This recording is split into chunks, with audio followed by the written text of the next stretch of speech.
All right, thank you for staying with Daybreak. We're still talking about matters, politics, and everything in between there, what's happening in the country. Anthony Samba Buluma is here. He's the CEO, Kenya Young Parliamentarians Association. Erickson Odhiambo, Secretary General, Third Way Alliance, is also here with us. Thank you so much for staying with us. And Anthony, I was coming to you on this issue of CDF, just to wind up on this conversation, because I see there's still quite a number of issues that you want us to talk about. In as much as MPs are now threatening to go on strike, what do you recommend going forward now? First of all, thank you, Trevor, because I've been vindicated by the feedback that has come. And clearly, my brother, you live in Kenya, but you now must come and start living with Kenyans, because that's the reality. You've been questioning whether and why my stand looks very unpopular on TV, but on the ground is popular. Let's give it to CDF. It has really helped very many people. There are people who finish school courtesy of CDF, and we cannot take that away from them. My recommendation would be, the day we are able to separate CDF from the politics is the day we will actually see the impact of CDF. Because what was envisioned in the Act was a very good thing, because the CDF Act separates all these functions. There is a government employee in the name of a CDF manager who sits at the constituency office to, manage the fund. There is a committee. In as much as the MPs have political influence on the selection process of the committee, but these persons must be individuals coming from that particular area. They sit to decide on priority projects for their constituency. I mean, what other language would we use to describe the beautiful side of a devolved fund? I accept that we have the 2010 Constitution, but Trevor, me and you know that constitutions must be progressive documents. They're not like a dead document that waits for you to again revise it wholesomely for it to have the impact. The Constitution just gives you an indication of where Kenyans want to go. And the 2010 Constitution gave us an indication that Kenyans want these resources that they so covet taken down to their level. And that's what CDF has done. And that's why any debate that is devoid of enriching the politician but taking it to the people, I'll be on that debate and on the side of the people. CDF is one such initiative. And that is why MPs are talking with so much confidence, because they know at the end of the day, yes, they take the credit. And the big story here, or the big elephant in this room, is the fact that the politician puts his face as the CDF guy. But in actual sense, maybe what we need is more sensitization to the masses that this is your money. When the allocation of 200 million is given to Nambale constituency, it is for the people of Nambale. Even I, Anthony Samba Buluma, can go and audit how that money is being utilized. But you see, I'm amongst probably the minority that is well aware of the functions of CDF. So maybe our people need to be sensitized more so that they understand even the CDF manager there is their servant, is not their bosses. But you see the impression we've created. We've politicized a very good initiative that Kenyans endear themselves. You could see by the feedback. Yeah. A good chunk of Kenyans are saying, this is tick, tick, tick. I dare you, Trevor, to do something similar with the county governments, and you will be shocked. You will see the feedback. Because county governments, the mistake they have made is that the few who sit at the top in the county levels have enriched themselves. Yeah. And Kenyans are watching these things, and they're not very happy. They love devolution. They want it. But the problem with devolution is when MCAs start talking like this, that we want more salaries. So somebody begins to ask, we fought for you to actually get that slot. Remember, Trevor, things of representation, we are coming from a time where we even had to create an independent electoral and boundaries commission from Electoral Commission of Kenya. Why did we include the aspect of boundary? Because we were trying to address the issue of representation.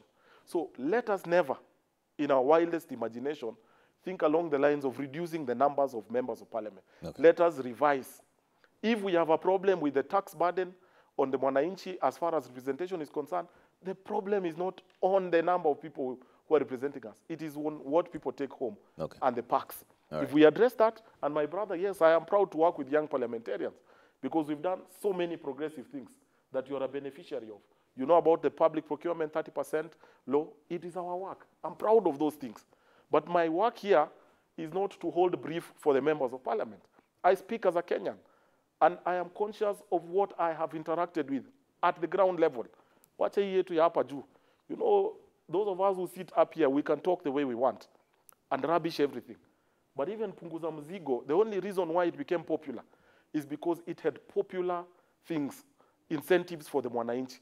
But if you brought Punguza Mzigo and say that we want to enrich, or even just pick a conversation like you're saying, we reduce the number of MPs and increase their salaries, you will see whether it will be a popular initiative. You will be bashed by Kenyans. Kenyans don't want anything to do with salary increment.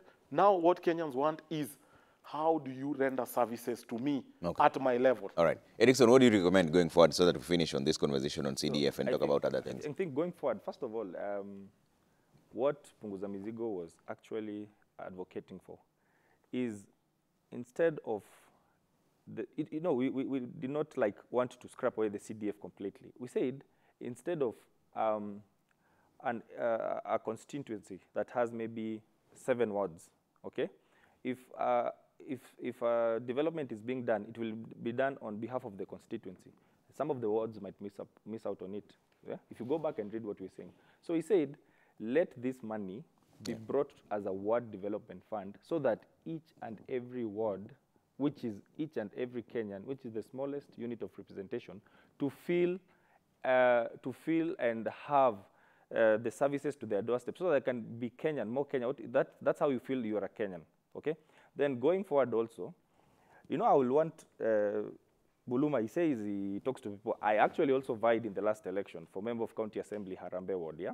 And I was not successful. I think my votes were not enough, that's what they say. Yeah.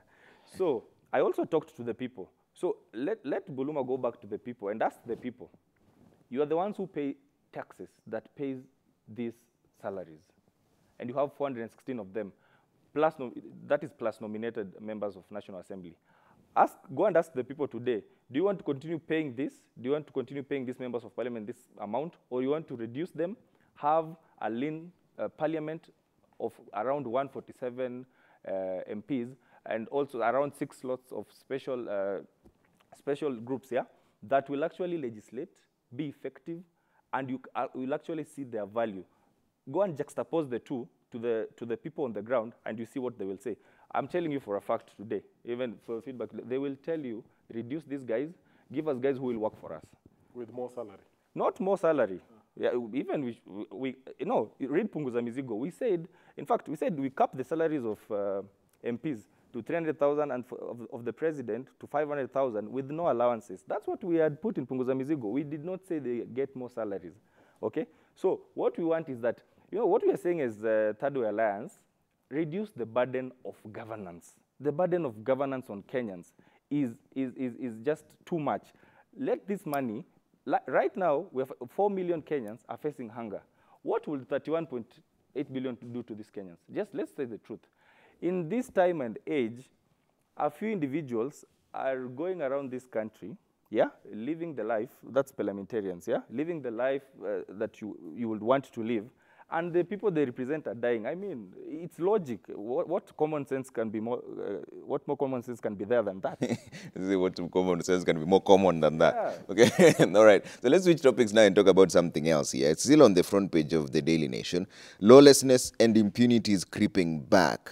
So opposition chief Raila Odinga has accused President Ruto's government of abetting lawlessness and impunity, citing last week's incident where criminal gangs acting as auctioneers raided and demolished a family's home in Nairobi. The move by the DPP to drop cases against government officials, as well as widespread incidences of daylight crimes and profiling of the DCI. And Buluma, I'll start with you again on this. 57 days after inauguration, what is your assessment of how the government has performed? There's the executive and then there's the legislature as well. Now we've seen cases being withdrawn simply because the DPP says there's not sufficient evidence. The courts are asking, how did you get here without the evidence? Because it's like putting the cart before the horse. You're supposed to get the evidence first and then come to court. Now they're saying they went to court and then they're now looking for the evidence and they've noticed that the evidence is not sufficient. Let me just say that that's one of the most frustrating things I've witnessed probably in the last 57 days, and I say this with tremendous respect to the government. I think the level of lawlessness and impunity that we are witnessing is, unwarranted.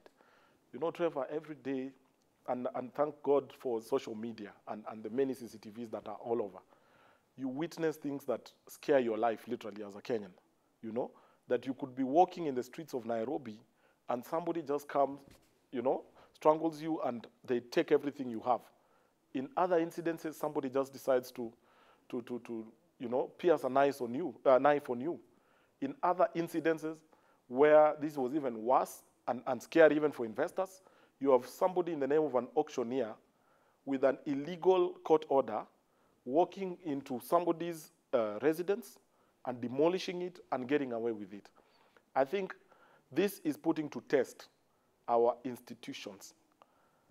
And he likes saying that I am fond of quoting the 2010 Constitution because I think many Kenyans expressed themselves nicely during when they voted for the 2010 Constitution because they were clearly conscious of what they needed for this country. One, we were coming from a country that had very weak institutions, strong leaders but weak institutions, whereby you have maybe say, like for example, the DPP's office had no requisite constitutional protection to allow them to function. The 2010 Constitution empowered these institutions by creating them as independent entities that, enjoy the full protection of the Constitution. So what we have here now, as Kenyans, we should be pushing for levels of accountability. Because I can tell you, Trevor, the things I even hear the DPP say sometimes shock me. And I differ with him entirely. Because how do you start explaining that it is the DCI that misled you to take a matter to court involving a Kenyan and mislead the court process by prosecuting an individual who otherwise was considered innocent? And you come back and say, okay, we want to retract. Retract what are the consequences of your decision? Because a time has come that we, as a country, must be able to put our leaders to account. In other very established jurisdictions, this person should have first of all started by resigning from that office because you hold that office in trust for the public. But when you come and you start mishandling a privileged position and you want to get away with it, it really leaves a lot of questions. So I think one of the key recommendations here is that we have a strong institution in the name of DPP as created by the Constitution. But we have a weak officer in the name of Haji who's steering that institution. And that is why it was prudent when I saw the DCI resign. That was a good move, a good gesture, because if he acknowledges that actually he misled the country due to political interference, yet we voted in a constitution and gave him an office independent of all these issues, then the right thing for him to do is step aside. Yeah. And I think the same should apply for the DPP. Okay. Because what does it say to that, petty offender? What does it say to that person who's been jailed for prosecution on matters that have not been properly investigated? Because this is a question of proper investigation. Yeah. So, Trevor, tomorrow you could easily be sentenced on the account of, lawyers arguing without facts before a court of law. So you can imagine the level of somebody like our Deputy President, Rigathi Gachagua. At that point, he was a member of parliament with all the political clout and influence, but he could still suffer injustice. What about that Kenyan who's not as privileged that he can pick his call and call Anthony Buluma, who has affiliation with members of parliament, to help him out? What will happen to such Kenyans? Yeah. So that's why on those bases, somebody has failed on the leadership test. Yeah. And we have the Leadership and Integrity Act that clearly stipulates the standard. Okay. So when you fall short of that standard, there are obvious consequences. All right. Yeah. So, Erickson, is it that lawlessness is creeping back, or the rule of law is now being upheld proper? Because there are those who argue that these cases shouldn't have gone that far. Therefore, at that particular point, the rule of law was already contravened. Yeah. So it's only now that they're trying to rectify. Okay. First of all, let me correct my brother. I mean, I've not said he mentions the Constitution or keeps quoting. I've just said he needs to go back and read it a little bit better. So Constitution is very good. So now, I mean, also, let me correct my brother. The DCI does not enjoy security of tenure. In fact, the DCI is a very junior officer. The person who calls the shots is the Inspector General.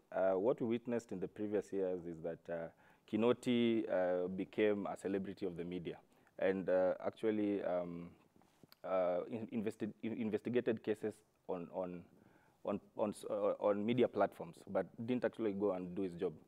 So when you go back to the DPP, I think it's a national embarrassment. The Haji has given the office a national embarrassment, and even as he says, as per the constitution, yeah, this is now the office that enjoys security of tenure, 8 years. So he is independent to investigate and find evidence, and then take the perpetrators to court. He did not do that. And even if he had done that, right now he's doing this to be politically correct, because if he had done that before, then he would have now gone. He has the powers within his office, constitutionally, to go to court and tell the judges, we brought this case. We thought we have enough evidence, but after reviewing it better, we found out that we don't have enough, so we want to withdraw it. So for him to come do this at the backdrop of a new regime, a new administration, I think is being politically, very politically convenient.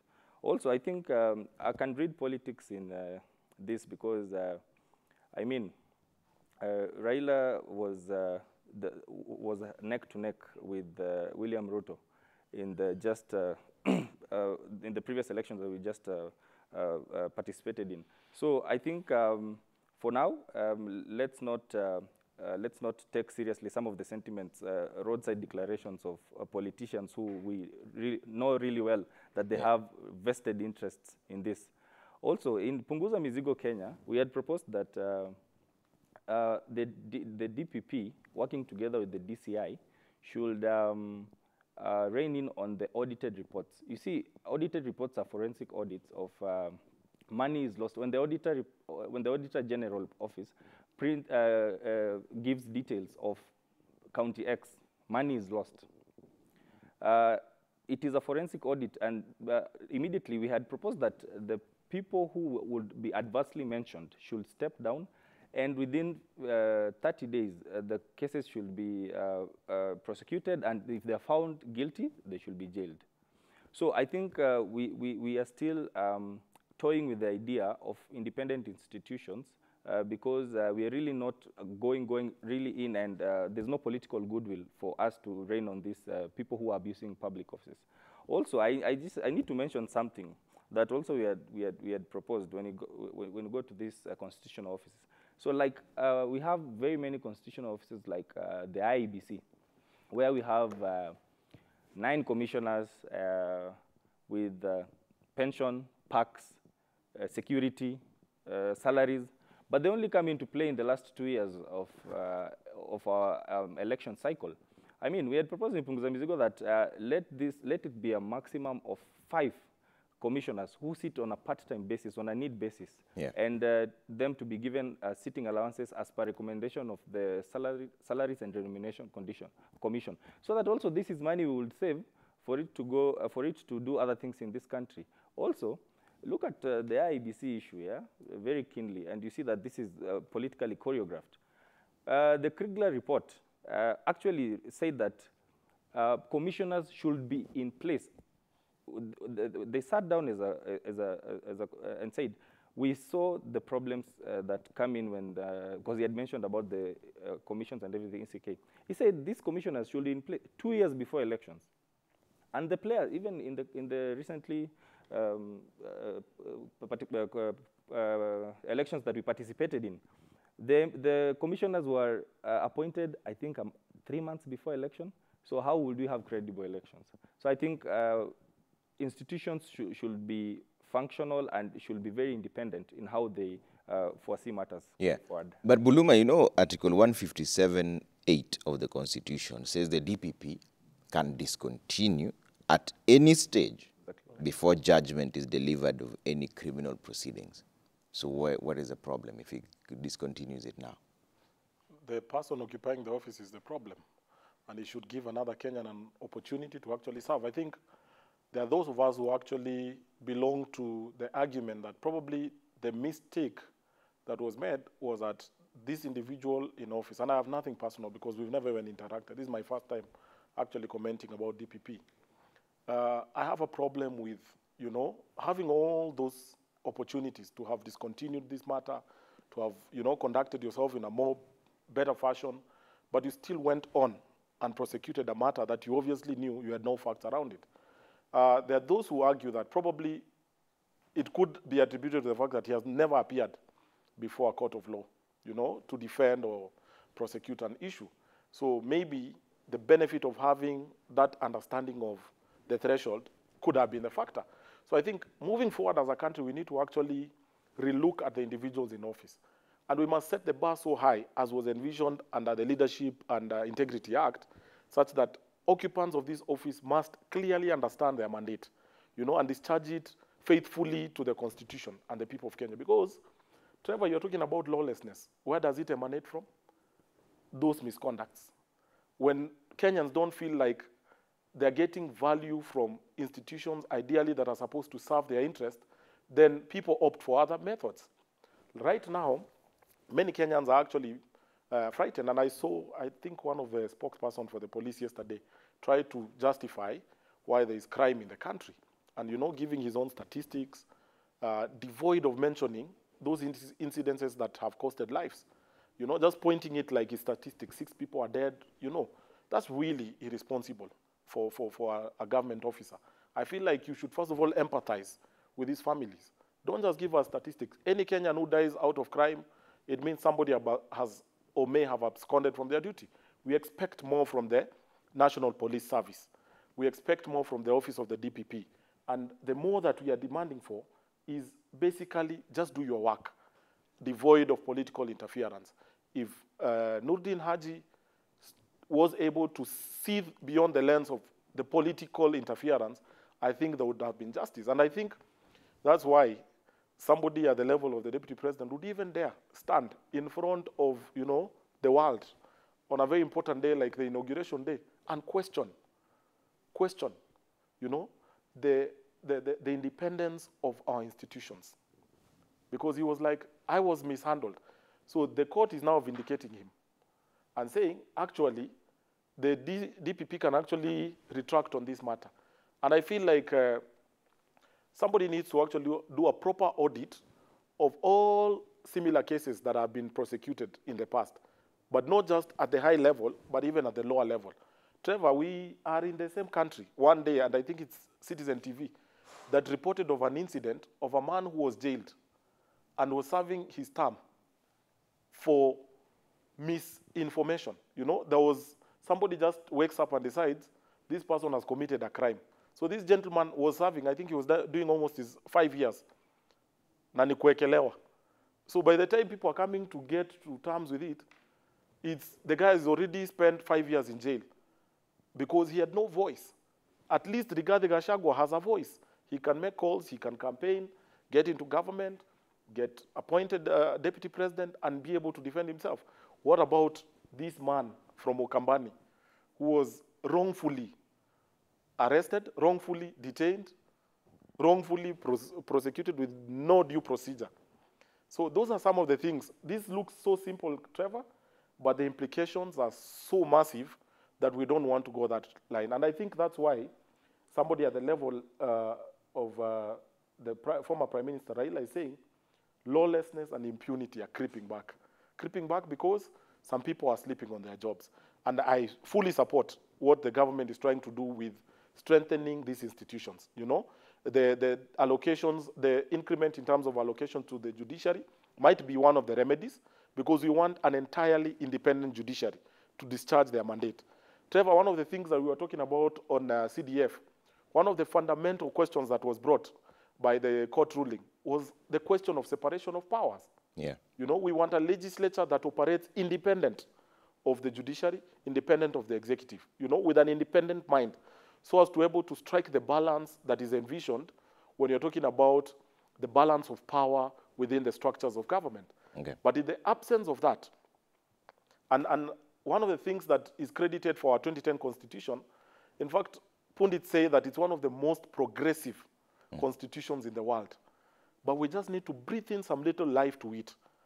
The Constitution rekindles our hope that Kenya can be better. We just need individuals who are dedicated, and they say we will stand our ground irrespective of how unpopular our views are today. Okay. Erickson, what do you think should happen going forward? Because now there's two sides to it, like I mentioned earlier on. So there's the lawlessness that is apparently creeping back. There are those who argue that now the law is being abided by. So what is the recommendation going forward? Because depending on how you look at it, it depends on which lens you're wearing. Some people say, like Buluma had mentioned, that now this is vindicating the deputy president, because he did say that he was mishandled. Now there's coming out to say that they really didn't have any evidence. Yeah, so I think so that we don't belabor this point, with that I agree with my brother fully. Institutions should be independent. And also, yeah, we should breathe life into this constitution, because it has all the remedies of how to go about in the judicial system. And also, like we say, I think, like he has also just put it very right, we should revisit all the cases that were prosecuted by the current DPP, because there is no public, the public does not have faith in him. There's no public faith anymore with that office, because if this is happening, like for a person as the level, as connected as the current deputy president of this country, then what happens to the normal mwananchi? So I think going forward, I think, like I've said, the most honorable thing for this guy to do is step aside and let someone better who can handle this office and the pressures, and who can abide by the constitution to occupy office and take this country forward. All right. That's fair. Yeah. Let's talk about our final topic now, and it's about the Kenya Kwanza government. A lot has happened so far. There's CSs have been appointed now, PSs, the list is out, Yala nominations are out, CASs are coming up. Now we see on the front page of the Standard, cracks are rocking Uhuru and Raila party. The ghost of Nasser stalking former President Uhuru Kenyatta and handshake partner Raila Odinga's Azimio coalition after Jubilee Party complained of unfair treatment by ODM over nominations to the Parliamentary Service Commission, accusing the Orange Party of political deceit and conmanship. Buluma, do you feel represented in all these nominations that have gone by so far? There were promises during the campaign. It would be a 50-50 government, mostly run by the youth. Do you feel represented well enough? One, I'll give it to the Kenya Kwanza government for having created the Ministry of Youth and Sports Affairs. I think that has been a clarion call by many young people that we needed a standalone ministry for young people. And congratulations to my elder brother, Babu, who's now heading that particular ministry. As regards to representation in cabinet, I don't feel like justice was done to the young people, because Kenya Kwanza largely campaigned on the platform of young people. And you could see it in the face of the campaign, in the manifestation of the creativity in terms of how they conducted the campaigns and all that. I feel like more would have been done to afford more young people an opportunity even to serve in cabinet. These are privileged positions. Kenya comprises, of a population that is slightly above 60% that constitute young people. And all these factors put into consideration, a true representation would at least have afforded several cabinet slots to at least a more younger people to serve with President Ruto. But of course, the commendable bit is having a standalone ministry for youth was a plus, because even if you look at the recommendation by young people during the BBI, one of the fundamental issues they kept bringing up was the aspect of creating a ministry for youth, because previously we were just a department in government, but now we have a full ministry under that. In terms of the PSs, you'd find I think I could only see around 2 or 3 names that I know of who are young people. Of course, we're still auditing the entire list. These are 51 individuals. So I feel like probably more would have made more sense. But in the absence of that, I think there are more opportunities that are coming up in government that I think this government must begin to now reward even loyalties who are young. They have done well so far in Parliament. If you look at the composition of committees within Parliament, a good chunk of, the most lucrative committees are headed by young people. It's good to see Ndindi Nyoro chairing the Budget Committee, which I think for me is the most crucial committee in Parliament. It's good to see the Honorable Kimani Kuria of Molo chairing the Finance Committee. It's a critical committee. It's good to see the Honorable Vincent Kawaya chairing the Energy Committee, a critical committee in Parliament. It's good to see the majority whip in the National Assembly being one Silvana Sosoro. Those are very good gestures. So Parliament, you will not see a lot of us complaining because there has been adequate recognition of young people and their efforts thereof. Azimio hasn't done so well in Parliament, and I don't know whether that reflects on how the government would look like. You know, we expected the likes of Babu Owino to be afforded an opportunity to even head the Public Accounts Committee, you know, as he had campaigned for. But give it to them as well. A good of the vice chair slots have been given to young people. I know Honorable Tindi Mwale, who's a young person, he's a vice chair to PAC. I know of Caleb Amisi, he's a vice chair to one of the committees. I know of several young people who are also serving in leadership positions within Parliament. But as far as the executive is concerned, honestly speaking, I think more can be done with the opportunities that are coming. All right, Erickson? So,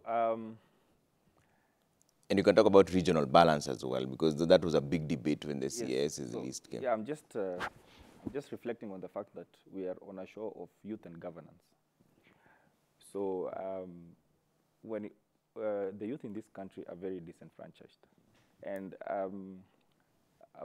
60 days into government, setting up government, I don't want to give a scorecard or be unfair to the Kenya Kwanza government, but I need to be very truthful about what we see that is happening. In the next election, I will have passed the threshold of being a youth by maybe 1 or 2 years. On appointments of the cabinet, I think the Kenya Kwanza government has fallen flat on its face, as per its promise. I have not seen any youth. After the executive, the next face of Kenya is the 22 cabinet secretaries. All the cabinet secretaries that have been nominated to represent this country are dollar millionaires. They are not hustlers. They are some are seasoned politicians, and it does not. There's nowhere that the youth are represented in this cabinet. Let's go to the. And then also, I need to comment on the vetting of the CSS. I think going forward, this country, we are going through a lot. Yeah, let the parliamentary committees not treat us to a circus, where even they give recommendations. Like I saw the slot of tourism, where they said they gave a report that the candidate was not fit to occupy that office, but she was bulldozed into the office. I think let's not treat Kenyans to a circus. I think this is a very important national matter when it comes to vetting, because we want to know how these people will deliver for the people of Kenya. So let's go to the permanent secretary slots. There are 51 individuals. As per the Kenya Kwanza promise, it was this government was supposed to be gender sensitive. I've only seen 11 women.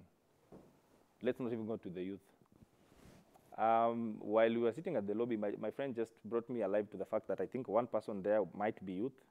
So even one person out of 35, is that really bringing youth into government and women, which is one of the pillars that we had in Third Way, and one of the agendas that my party leader, Ikuru Aukot, vied with in the 2017 election, which brings into the fact what he mentioned. And he said very well that, sorry, one of the viewers said very well that when people with good ideas in this country actually offer themselves for leadership, Kenyans go for people with deep pockets. And we are seeing people with deep pockets being rewarded, as you can see in this cabinet. So I think for me, as a youth, I feel very disenfranchised with the current government, because we cannot lean only towards parliament only. There's executive, there's judiciary, okay? There are 3 arms of government. So how are the youth represented? I'll also give it to the Kenya Kwanza government for actually giving one ministry just dedicated to the youth. But still, we need to audit this thing. We need to now see what are they going to do, what impact is it going to give to the 75% population, which is the youth. And then on the same note, yeah, you see, I mean, we are not surprised at that way at what Kenyans are going through today. In the last general election, 30 million Kenyans were eligible to vote. Only 22 million registered, and only about 16 million voted. What does it tell you? It tells you that there's a very big disconnect between the government of the day and the people of this country, and mostly the youth, because for more than 8 million people and more than 15 million people not to vote, it shows you that they don't care anymore what happens in this country. And that's a very dangerous, narrative. Yeah. Okay? Yeah. All right. So let's see some of your feedback coming through on this. There's a lot of feedback coming through. Let's read some of them and see, and then we can take closing remarks on this conversation going forward. Trevor Mbija at Citizen TV Kenya using the hashtag Daybreak. Let's bring that up and see what you're saying in regards to this conversation. But even as we get to the tweets coming up in just a bit, Buluma. So now, what happens from here now? So there's a push and pull internally.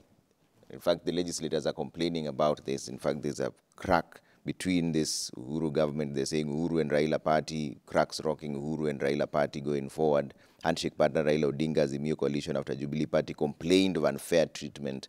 But then how can these young people be then included into this whole setup?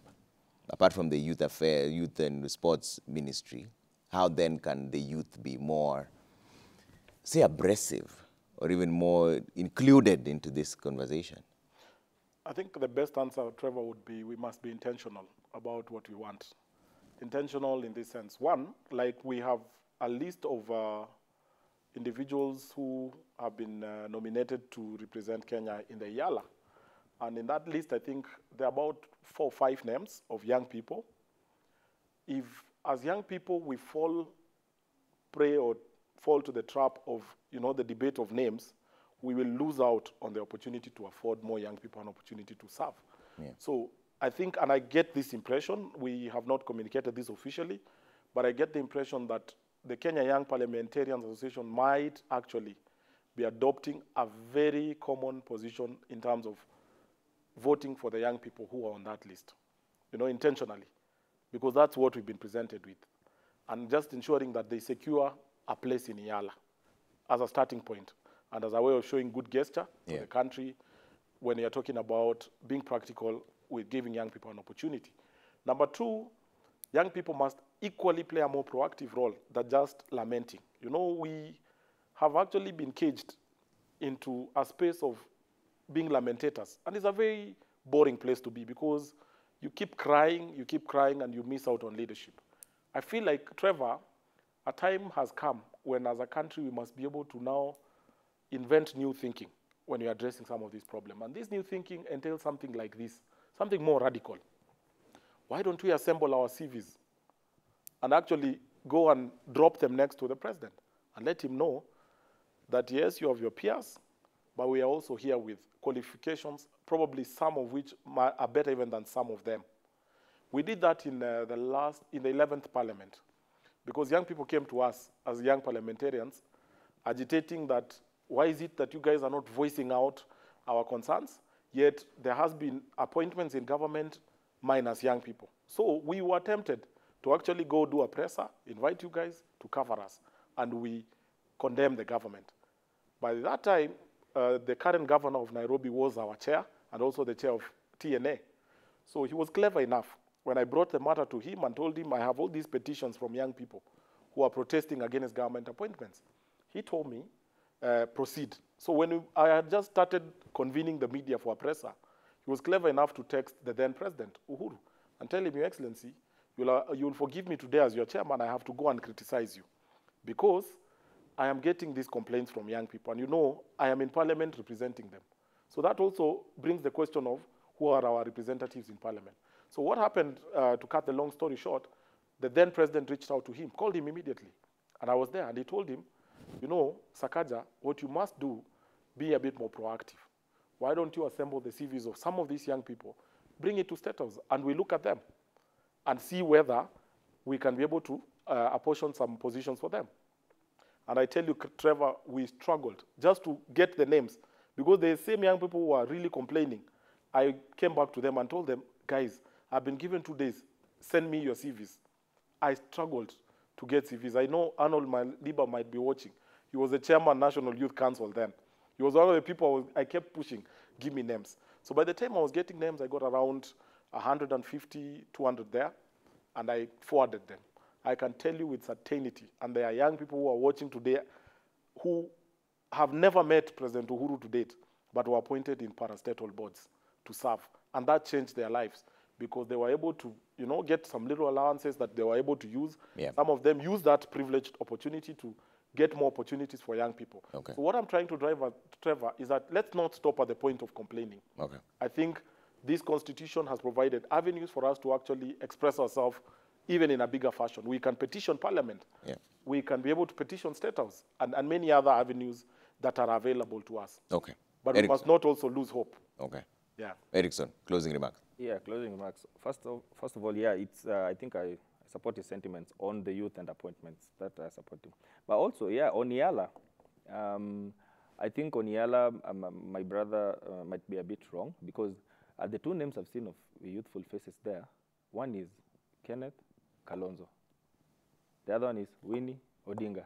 I mean, there are other youth, disenfranchised youth in this country who deserve those seats more than people who come from the biggest, two of the biggest political families in this country. Is that a fair assessment? Because they too are the individuals in their own right. I mean, forget about the last name. Yeah, but let's talk about fair Are you assessment. questioning their credentials or their last name? Not credentials. We're talking here about fairness. Kenneth Kennedy. Kalonzo was in the previous Yala parliament. What contribution? Just give me one contribution he has made. I think he made some That would very have to be- progressive pieces of legislative proposals. I'm yet to see that. So, but I'm talking Even then, if the simple fact that he was there, doesn't that give him institutional memory? institutional advantage. But let me ask you, you want to tell me for a population of more than 50 million Kenyans, only the 2 biggest families, daughter and son, will make it to, I mean, let's be very serious in this country. That's one. So I'll not support that, yeah? I mean, if they pick Buluma's sister or brother or cousin or friend from the village there who is qualified, I will agree with them. But for now, I think, no, this country needs to change. We need to change the narrative. So what would you advise us as members of parliament who will be voting, the members of parliament who will Like be voting on this? like you've Should said, we vote them down?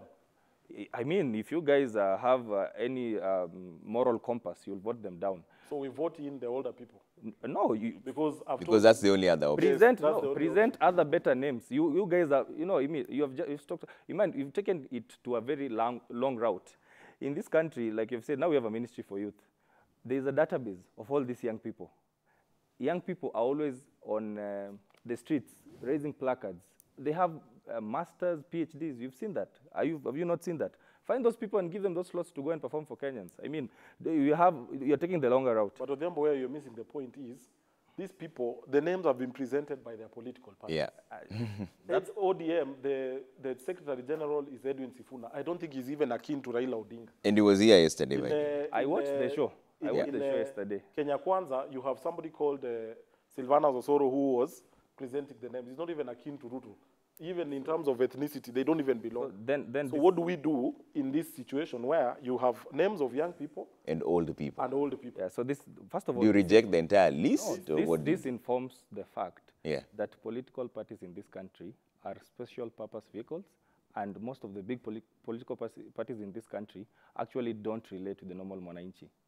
That informs to that fact. Because I will tell you for a fact, if today I was to give the name of any other qualified Kenyan to a political party, if they have the goodwill, they will send these people to Yala. So I will not be. But there's one thing the SG raised here yesterday. Now I'm glad that you watched the show, because he said that one of the things the political parties will consider is the contribution you have made But to the this person political is party. It doesn't necessarily, directly- not necessarily I- monetarily, but he talked about- what Buluma was talking about earlier on. How much are you there You see, your availability, even in terms of service. Let's go back to the contribution. I mean, it's good. Sifuna is not here to defend himself. Let's go back to the contribution of people let's give a case scenario ODM. Have you seen those youth who stand in front of cars and they're stoned? Have you seen? Is that more contribution that someone who's related by blood? I mean, let's be serious, guys.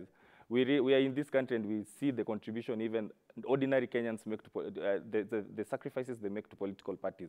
So that is not a basis at all for me. So you recommend a cancellation of the entire list? Young people, bring in new names. But if the names are still tied to two biggest political families of this country, I mean, I will not bow to any pressure. Okay. I think we should challenge him so that he lives up to his word. You are in a political party. You guys sit in various political liaison forums. Why not write to your sister party, ODM, and advise them? I mean, we're going to do that. And make it public, because that's what I'm actually talking. That's what I'm talking about, Trevor. We must be intentional about our quest. Okay. Because the absence of that, what it does, it deprives us, or we are just perceived as lamentators. When you come before a president, the only thing he would see, if constantly all the young people do is complain, he would be seeing, these ones are coming to complain. Okay. But what if you did what Buluma is proposing? Okay. Let's be intentional. We All say right. we'll be radical enough to vote for those, the names they have given us. Yeah. As long as you are a young person, we don't care about your political affiliation. Okay. We'll vote for you. That's convenient. Odhiambo. Now, then, let me finish with this. Yeah. On another issue that I just want to wrap up this with about the youth. We have like various platforms. We have ministries and state agencies that know and have policies and programs that are supposed to benefit the youth. Let me give this government a chance, and let's see if they are going actually to come out and bring the youth on board in different sectors of this economy, and see if they'll be included. Okay. All right. Thank you so much for making time this morning. Anthony Samba Buluma, CEO, Kenya Young Parliamentarians Association, and Erickson Odhiambo, Secretary General, Third Way Alliance. Let's wind up with the tweets that you sent through. Let's see what you're saying really quick. At Trevor Mbiji at Citizen TV Kenya, using the hashtag Daybreak before we make way for Roy T. Boy on the deck. So let's bring that up and see. Arab King says, I agree with Anthony that it is time for service and not discussing pay. I don't know if we have government or oppressors. Okay. Andre Muli says CDF is a good idea, but the questions of what percentage goes to Mwananchi or projects versus the percentage that goes to administration of the fund is a real problem. MPs have misused the fund. Direct oversight is lacking. Okay. Bobo Tieno Wino says lawlessness is slowly creeping back because a new regime is trying to correct mistakes which were done by the last regime. With a matter of time, normalcy will return. And on a scale of 1 to 10, I give them 6 out of 10. Okay. Engineer Lazaro says the ongoing purge on engine of police force, DCI, and sudden dropping of high-profile cases of corruption, murder, and rape are main cause of lawlessness. The state interferes with the justice system by their freedom has come slogan. Okay. Okelo Mwalimu says if the trend set by current regime is unchecked, Kenya may witness massive drawbacks on democratic and institutional gains made since independence. Instead of exercising vengeance on past administrations, they should fight terrorism and hunger. Where are civil society organizations? Okay. Sawe says lawlessness is creeping back the moment we elected leaders accused of corruption and they don't talk about ending the menace. Dropping high-profile cases is a bad sign of things to come. When in power, judiciary will be your Calvary. Sad. Kipngeno, the head boy, says the government officials should realize that they took oaths of office to serve Kenyans, not their own interests. They shouldn't get busy enriching themselves and forget that we have issues to fix: economy, insecurity, climate crisis, food insecurity as well, etc. All right, thank you so much for making time this morning. That has been the Youth and Governance segment this Friday. A lot has been talked about. Going forward, we'll see what else comes up and have that conversation as well. All right, my name is Trevor Mbiji. It's always a pleasure having you here with us. We're making way now for Roy T. Boy on the decks. Enjoy your weekend.